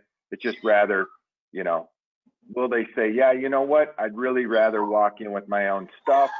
I thought we had an interesting conversation during the sports A2 panel. How it was interesting to me how 100% of on-air talent didn't necessarily carry their own IFB earpiece. So I bet if we ask that question of the on-air talent today, we might get a little different answer there.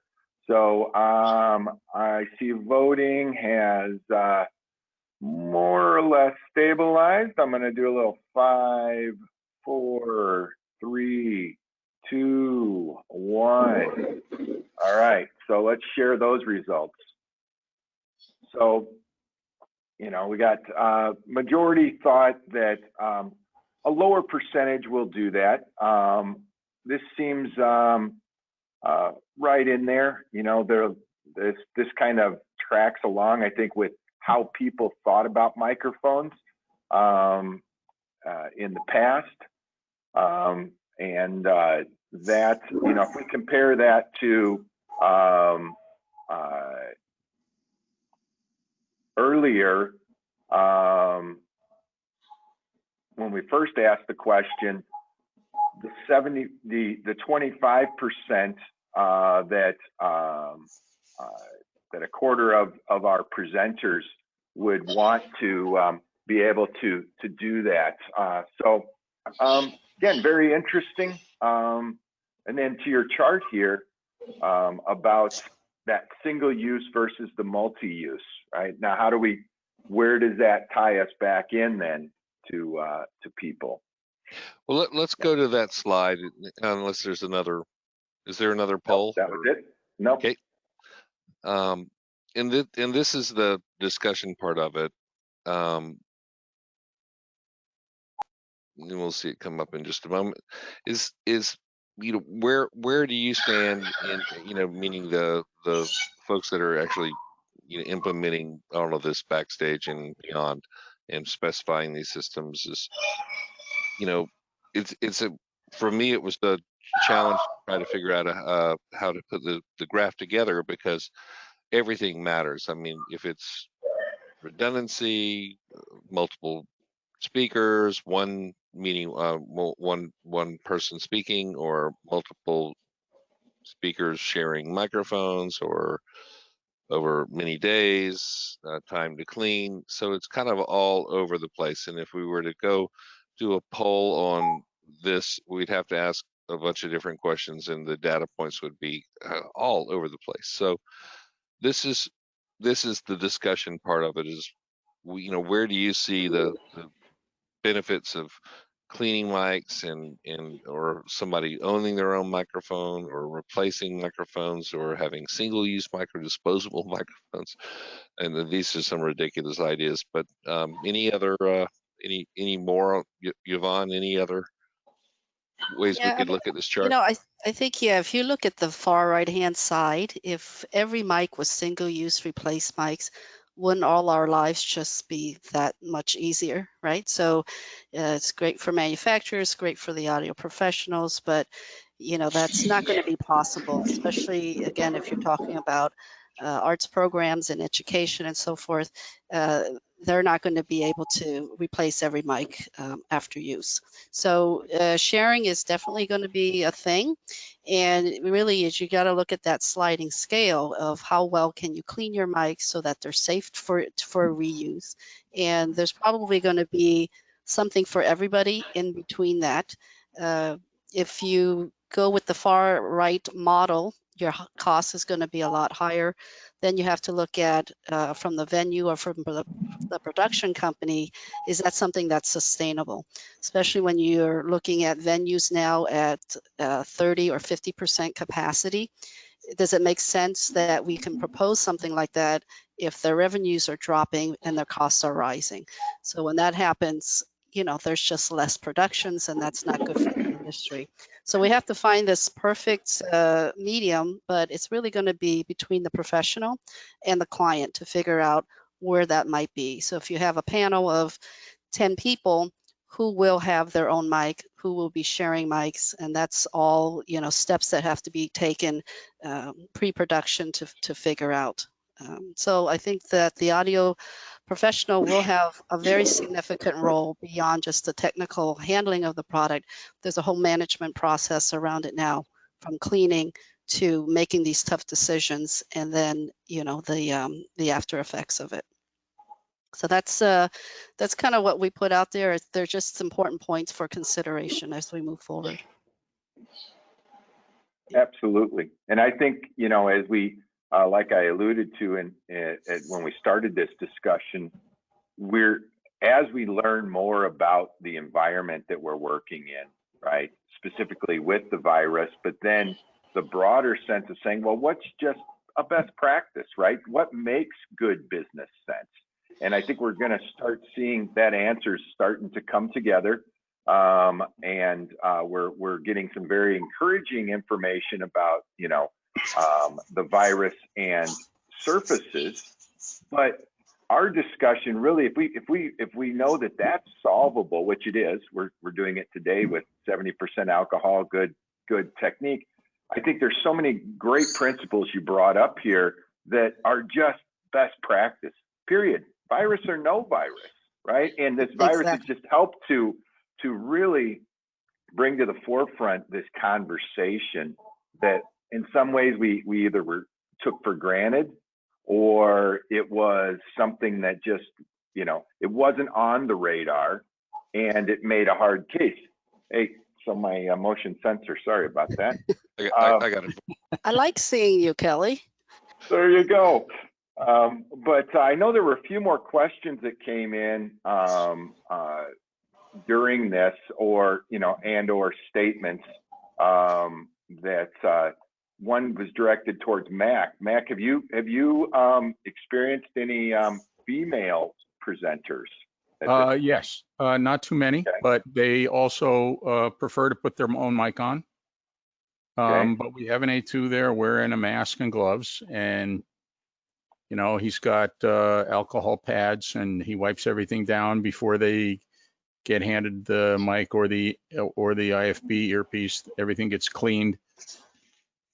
Cable still concealed as usual for our typical on camera. Yeah, I mean, the executives run it up through their shirts. The women tucking under their shoulder, the shoulder of their outfit, or you know, whatever we can do to get it out of the way, and you know, we'll help them dress it. But generally, they do their own handling of the mic. I don't know why that's different than dressing the cable, but they seem to be okay with us dressing the cable, and we dress the cables on the IFBs. You know, same.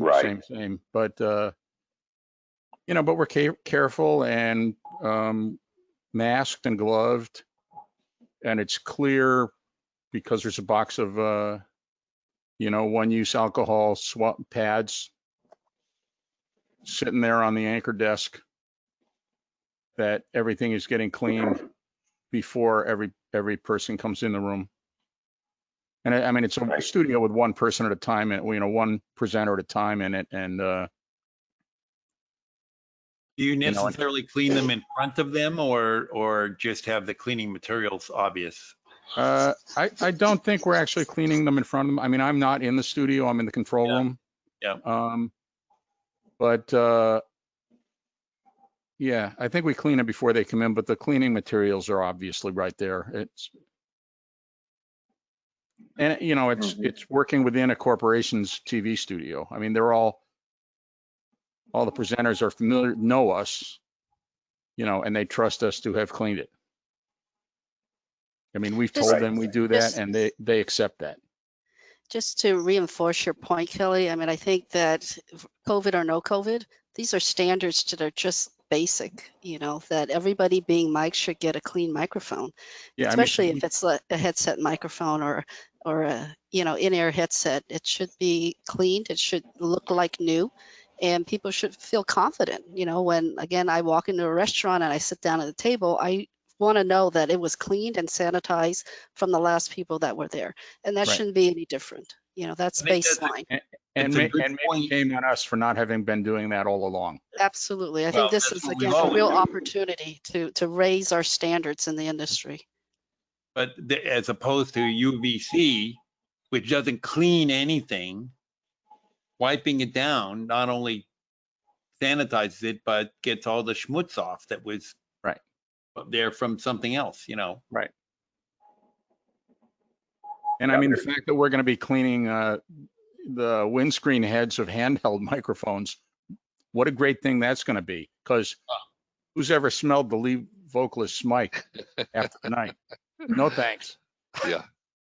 Well, I mean, in the performing ends of things, is it's not uncommon for, I guess since when was it, the late mid 70s, for artists to carry their own production, and microphones were included. But even the regional touring acts and the smaller performing acts are carrying their own microphones for a variety of reasons. But one of us is the great mystery of the beer cigarette smelling microphones. So the situation we're in is kind of a cemented the idea that this is good moving forward, because we've already been practicing a variety of these cleanings and preparing and presentations for years and years. None of this is super new. No. But it is offering gosh, we should really make this an industry-wide thing and make these products go. Yeah. Go ahead, Peter. Absolutely. No, I was just trying to get Kelly's light back on. Sorry. Does that work from here too? Yeah. So Jason Glass. I yell Peter instead of Alexa. Exactly. Peter. Jason Glass has an interesting idea.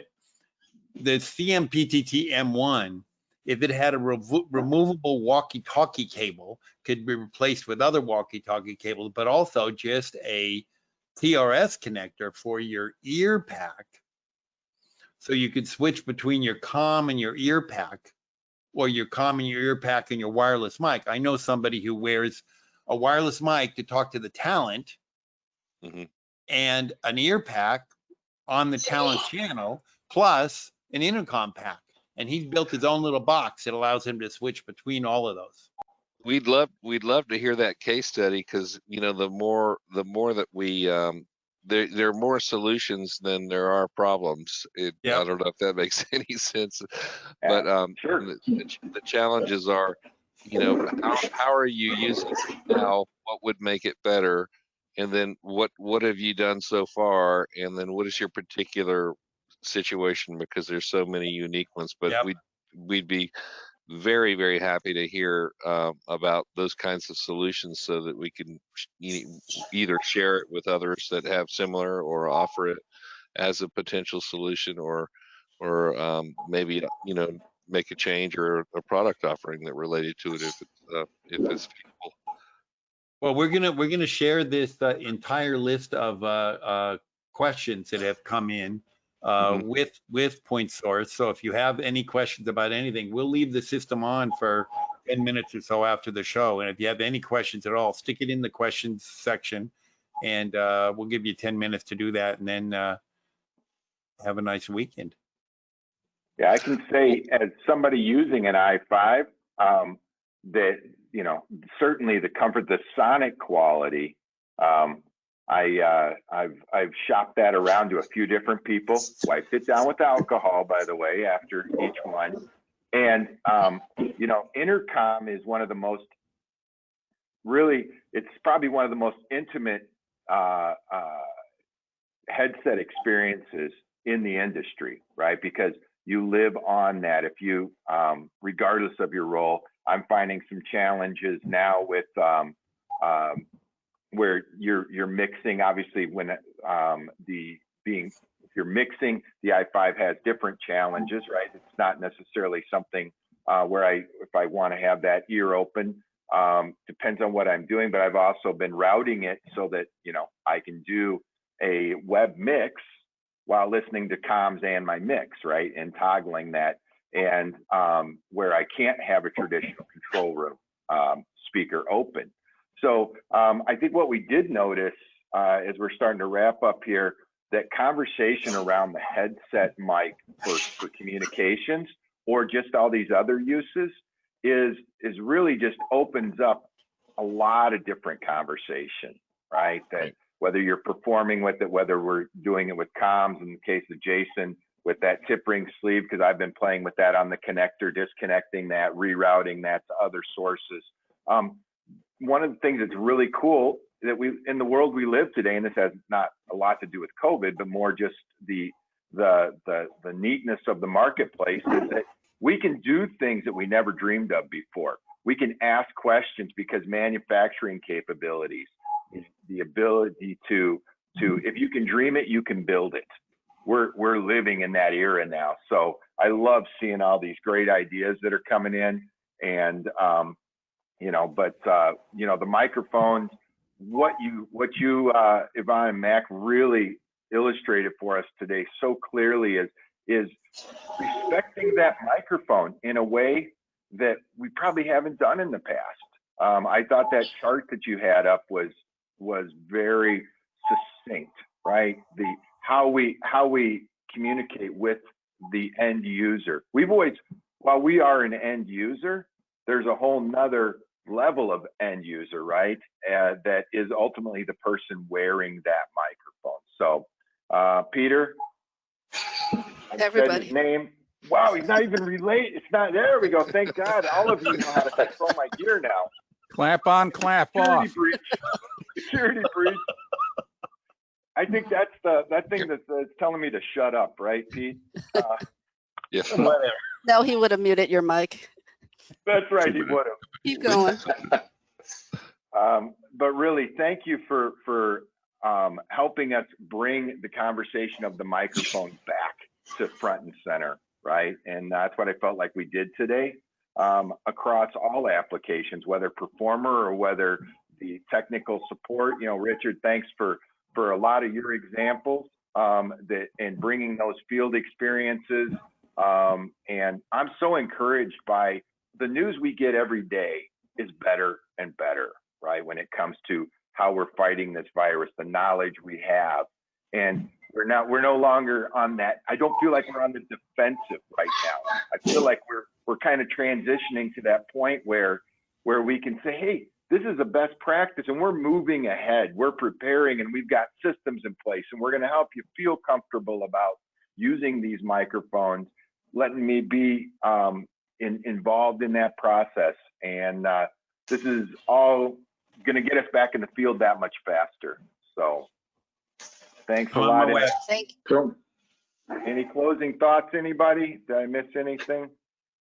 Hats No, off to our, go ahead, Yvonne, go ahead. Yeah, no, I was gonna, I think, say the same thing as you, Mac. I appreciate it, Kelly, Peter, and Mac also for putting on these webinars, the capability for us to have discussion. And I also hope that after the COVID challenge, after the pandemic, we have a chance to continue, and you definitely will have the support from Pointless Audio.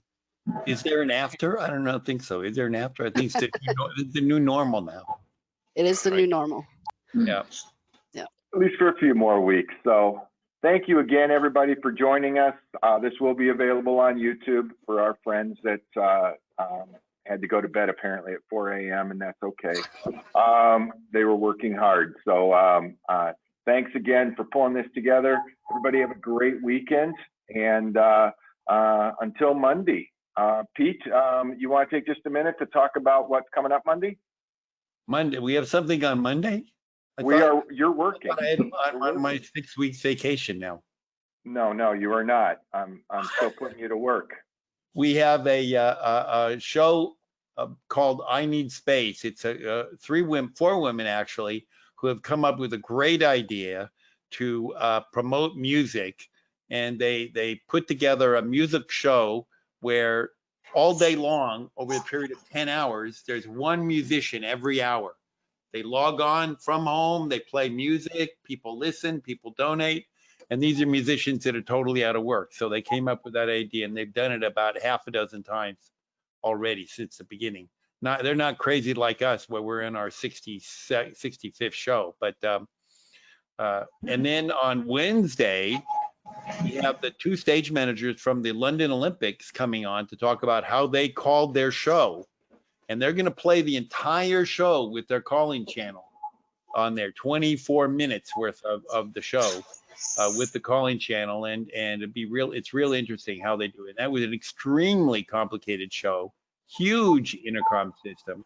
We had 9 Riedel nodes, 145 panels, 130 belt packs, but only 12 BTRs. So that was before Bolero. What can I say? But it's going to be really interesting. And then on Friday, we have Ike Zimble talking about prepping your RF before it leaves the shop, how to do that. What do you need to do, particularly in light of cleaning everything and bagging it before you leave the shop. So it's going to be great. So everybody, I hope you've copied down these email addresses. Reach out to Yvonne, to Mac, to Richard. If you have any ideas or questions, get a hold of Yvonne and Mac. This is how we make products better. This is a company that is clearly listening, and we don't get a lot of opportunities like this to have a voice this way. So thank you very much, and everybody have a great weekend and enjoy wherever they can get out safely. So Thank you. Thank you. Okay. Bye-bye. Bye-bye. Bye.